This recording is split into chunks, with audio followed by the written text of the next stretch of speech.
Hello, I'm Jacob Frere here with my lovely co-host. I'm Jaleel Warren. We've got a stellar show tonight, so put on your comfy jammies and kick back. Welcome back to Spotlight.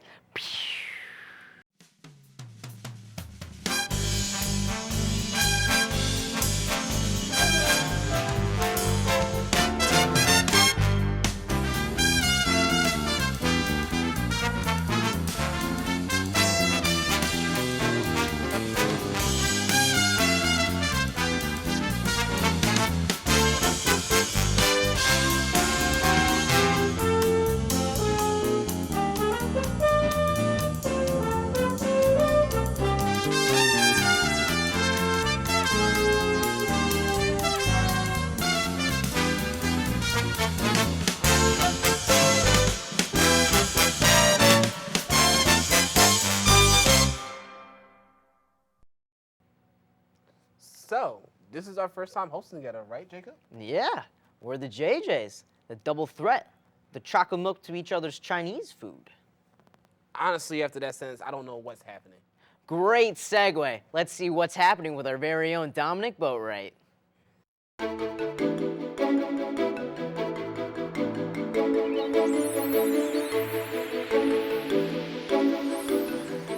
going to talk about first impressions. We're going to talk about eye charm, which is the etiquette for your social media, your texting. We're going to talk about when you're on your business, on your job interview. So we're going to cover a bunch of different topics. Business etiquette, a phrase that isn't heard often. Adriana Hoke came to Coastal University to teach the students just how to handle themselves professionally. My program, I teach etiquette from youth through teenagers, adults, dining, whatever it is that you are looking for, I hope to achieve that. When someone asks me, how are you today? It's just embedded in my head. I always say, I'm doing well, thank you, and yourself. I really enjoyed working with college students. My favorite age group is high school and college students because you are a sponge, and I hope what I'm teaching you will stick with you. Her lessons have stuck with college students. Adriana has given lessons on etiquette for several years now. One student at Coastal University had a lot to say about the presentation. She was very personable, and it's definitely something that we all could take something from today's program. Etiquette is not only for eating, but also for business. I am Dominic Boatwright, reporting from the Multicultural Center for Spotlight. So Jalil, you were at this event, right? Yeah, I learned a lot about etiquette and sick high fives. Oh yeah? Something a little bit like a... Wait. Anyways, you know what's coming up next? You know what's coming up soon, Jacob? Is it Golden Ticket? You're right. Ooh, boy, that's my favorite. Isn't it on the Lego movie this week? No. It's on the Lego Batman movie. Oh, neat. That it is. But first, we're going to take a quick commercial break. All right. See you guys soon. We strive to earn the title, so keeping it clean on the internet is vital. Think before you click. We are more worried about our jump shots than our retweets. So we think before we click. As student athletes at Kutztown University, we would like to remind you to think before you click. Wow, what a great commercial. That was awesome. I can't wait for Golden Ticket, which is coming up next. Yeah, it's the Lego Batman movie. Before we get there, I must say, Jacob, you look good today. Thanks. I've been hitting the bricks. Let's get right into Golden Ticket then. I get the last laugh, I get the final grin. Throw you into the asylum with Harley Quinn. Turn Two-Face to black and blue face. I 100% am not Bruce Wayne. Black. All important movie reviews begin with a black screen. Hi, I'm Nate Colosimo. And I'm Ryan Scanlon. And welcome to the Golden Ticket. Today we're going to be talking about the Lego Batman movie. It's important to note that this movie is actually a spin-off of the Lego movie of the Batman character. Emmett, this is my boyfriend, Batman. I'm Batman. That's your boyfriend? Well, I'll be the one to admit, I was never really a big DC fan. I was always into Marvel. So the only thing I would hear about Batman was like through online memes saying, I'm Batman, I'm rich, I lost my parents. or like whatever, if he had like a popular movie at the time, but that's pretty much it. But other than that, you know, they took that meme for this movie and personified it into this character, but at the same time, what they managed to accomplish with this is to personify it and make it human, because you see Batman dealing with emotions of his family, see him dealing with like his son, albeit in an immature and comedic way, but in a clever way as well.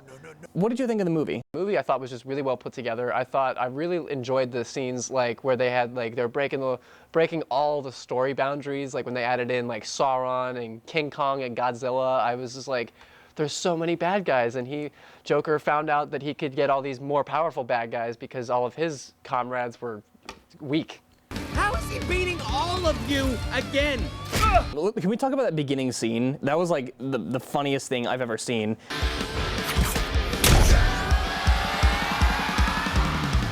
In the darkest night, I make the bad guys fall.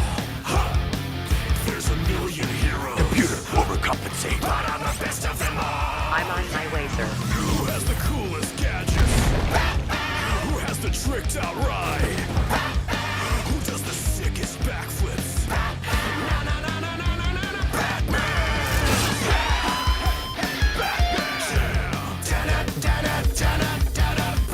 It still works because like it's still geared to be a children's movie to bring out that inner kid, but it also works to like kids of like our generation who grew up with Legos and stuff and are like, yeah, I love Legos and Batman's awesome, and it becomes like this movie that can attract audience members from like all generations, because you have the classic Batman fans from like all the way back when it first became a thing, all the way up to now. I've seen you go through similar phases in 2016 and 2012 and 2008 and 2005 and 1997 and 1995 and 1992 and 1989 and that weird one in 1966. I have aged phenomenally. Let's talk about casting for a second.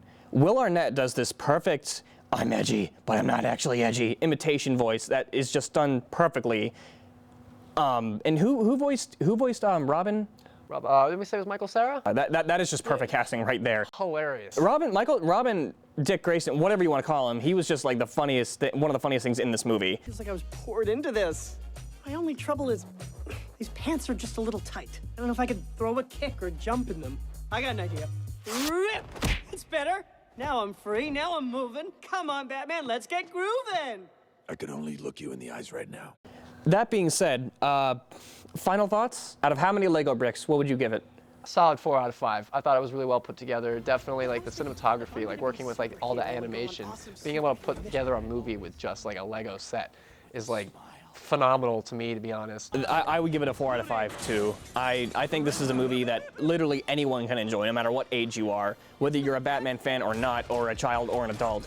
This is something that you will feel satisfied watching.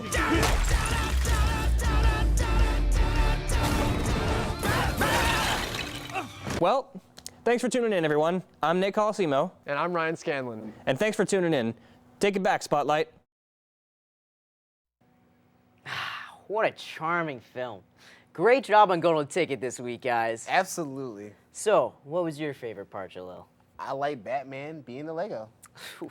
I enjoyed that bit too. Well, actually, I really like the part where they had a superhero party without Batman. Oh yeah, it really shows kids how excluding people is funny.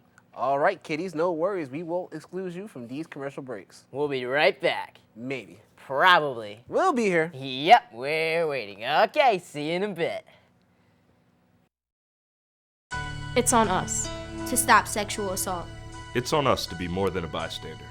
Not look the other way if we see something bad happening. Not give our friends a pass. Create an environment where women feel and are safe. It's on us, too. Stand up to those who tell us it's not our business. Hold our friends accountable for their actions. It's on us, the Golden Bear community, to stop sexual assault. I took the pledge, and you can too, at itsonus.org. So, Jalil, what are you doing for spring break? What? Jacob, what? I bet you have something really fun planned. Jake, I'm not into... We're just co-hosts.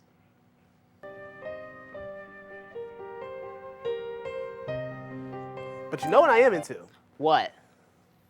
Spotlight on the Street with my main man, Cameron Crisologo.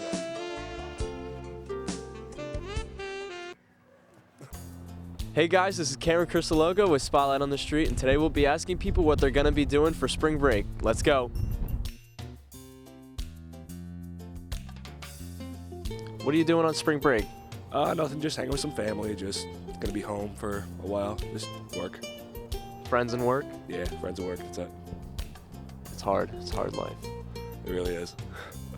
You know, February was pretty warm, but March is really cold. So what are you doing for spring break? I'm just going home, chilling with friends. That's pretty much it. That's it? Probably. Watching sports, I don't know. What kind of sports? March Madness.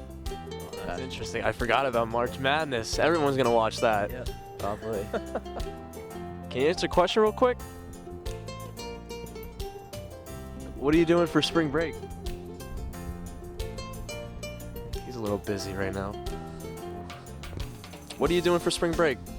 I am going on an alternative spring break through the Community Outreach Center, so I'm actually going to Virginia and doing Habitat for Humanity. Very interesting. And what are you doing for that? We will be building houses, putting together the final details, and just doing some painting to finish it up before we present it to the new owners of the house. God, this is not spring weather. It's like winter again. What are you doing for spring break? I'm probably gonna just use the time to relax and focus on hobbies, things that aren't school, like playing piano, guitar, things like that. Maybe if the weather's nice, actually go out to like a park or something, so just relax. Sounds pretty cool, really relaxing, I like it. I just wish I had talent like you. Yeah, I mean, anyone can really do it. I taught myself, so. Really? Yeah, I've been playing guitar for like 4 years and I just picked up piano, but I mean, it's a lot of fun and it's fun to challenge yourself, so it's I advise anyone to really pick up something that they want to do. Like, it's never too late to start, so. Well said, well said. All right, guys, everyone has some good plans. I'm staying home. It's way too cold out here. This is Cameron Crisologo reporting for Spotlight. See you next time. Sounds like these people have some pretty great plans, sorta, kinda. It sure does, Jacob. It sure does. Well, I think that wraps up everything for tonight's show. Yepper skipper. What? With the big fat flipper? Well, don't forget, you can always follow us on Twitter at KU Spotlight, like us on Facebook, and check out our website at www.kutvspotlight.club. We hope you enjoyed this week's episode of Spotlight. From all of us here, thank you for watching and have a lovely evening.